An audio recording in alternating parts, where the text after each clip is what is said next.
దేశాన్ని కలిచివేసిన సంఘటన కోల్కతాలో జూనియర్ డాక్టర్పై సామూహిక అత్యాచారం. దేశవ్యాప్తంగా జూనియర్ డాక్టర్ల నిరసన తెలియజేయడం జరిగింది.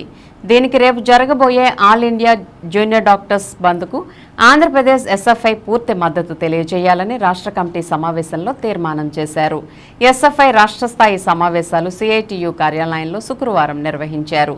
దీనికి ముఖ్య అతిథిగా కృష్ణ, గుంటూరు జిల్లాల ఉపాధ్యాయుల ఎమ్మెల్సీ కెఎస్ లక్ష్మణరావు హాజరయ్యారు. అనంతరం ఆయన మాట్లాడుతూ రాష్ట్రంలో, దేశంలో విద్యారంగంలో అనేక లోటుపాట్లు ఉన్నాయని అన్నారు. గత రాష్ట్ర ప్రభుత్వంలో విద్యారంగాన్ని నాశనం చేశారని, నూతన ప్రభుత్వం ఏర్పడితే విద్యారంగ సమస్యలు పోతాయని భావించి మెజార్టీతో గెలిపించి సమస్యలను వాళ్ళ చేతిలో పెట్టామని, సమస్యలన్నీ పరిష్కరించాలని రాష్ట్ర సమావేశాల సందర్భంగా డిమాండ్ చేశారు. ప్రైవేట్ యూనివర్సిటీలను ఆపేయాలని, ప్రభుత్వ యూనివర్సిటీలను పెంచి పోషించాలని అన్నారు.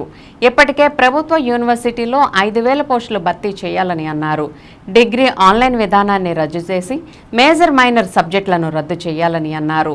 నూతన విద్యా విధానం వల్ల అనేక సమస్యలను విద్యార్థులు ఎదుర్కొంటున్నారని తెలిపారు. జీవో నెంబర్ 72 రద్దు చేయాలని, ప్రైవేట్ కళాశాలలో పీజీ చదువుతున్న విద్యార్థులకు రీయింబర్స్మెంట్ విడుదల చేయాలని, జీవో 117 రద్దు చేయాలని డిమాండ్ చేశారు. రాష్ట్ర అధ్యక్ష కార్యదర్శులు మాట్లాడుతూ జీవో నెంబర్ 82 ప్రకారం పెరిగిన ధరలకు అనుగుణంగా ఛార్జీలు పెంచాలని, పెండింగ్లో ఉన్న విద్యా దీవెన, అమ్మఒడి విడుదల చేయాలని, ప్రభుత్వ విద్యారంగంలో మౌలిక సదుపాయాలు ఏర్పాటు చేయాలని, గిరిజన విద్యా సంస్థల్లో జీవో నెంబర్ 3ను రద్దు చేయాలని డిమాండ్ చేశారు.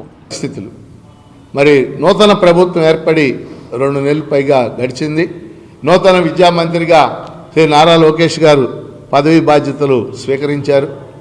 ఎన్నో ఆశలతో విద్యారంగానికి సంబంధించిన అనేక సమస్యల్ని ఈ ప్రభుత్వం పరిష్కరిస్తుందని చెప్పేసి విద్యార్థులు, తల్లిదండ్రులు కూడా ఆశాభావంతో ఉన్నారు. ప్రధానంగా ఈరోజు రాష్ట్రంలో మనం చూసినట్లయితే యూనివర్సిటీలు, ప్రభుత్వ రంగంలో పనిచేస్తున్నటువంటి యూనివర్సిటీలన్నీ కూడా క్షీణించిపోతున్నటువంటి పరిస్థితి. దానికి కారణం దాదాపు 5,000కు పైగా మరి ప్రొఫెసర్ పోస్టులు ఖాళీగా ఉన్నాయి.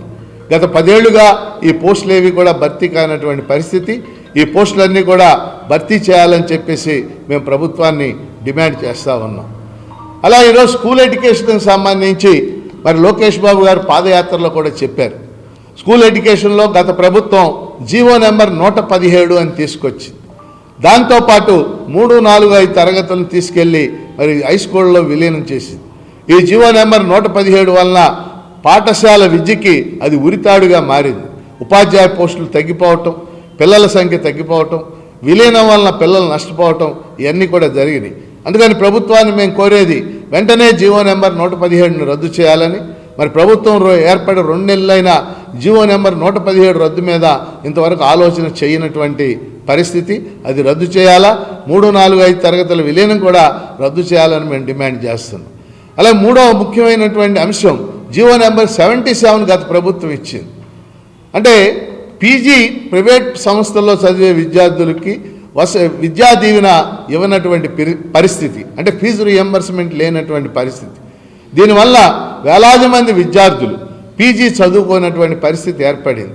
అందుకని జీవో నెంబర్ 77 రద్దు చేయాలని చెప్పేసి ప్రభుత్వాన్ని మేము డిమాండ్ చేస్తూ ఉన్నాం.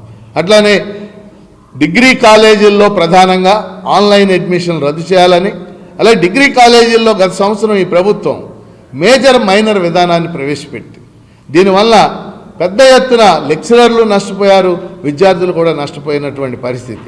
విద్యార్థులకి తమకు నచ్చిన కోర్సు చదువుకోలేనటువంటి పరిస్థితి. మరి ఇవి రద్దు చేయాలని మేము డిమాండ్ చేస్తున్నాం. ఈ అన్ని అంశాల మీద కూడా ఈ రాష్ట్ర కమిటీలో చర్చించి మరి త్వరలోనే రాష్ట్ర విద్యామంత్రి శ్రీ నారా లోకేష్ గారు అలాగే విద్యాశాఖ కార్యదర్శులను కలిసి ఈ అంశాలన్నిటి మీద చర్చించి విద్యార్థులకి మేలు జరిగే విధంగా, ముఖ్యంగా పేద విద్యార్థులు ప్రభుత్వ విద్యా సంస్థల్లో చదువుకునే విధంగా ఎస్ఎఫ్ఐ తరఫున ప్రయత్నం జరుగుతుందని చెప్పేసి తెలియజేస్తుంది.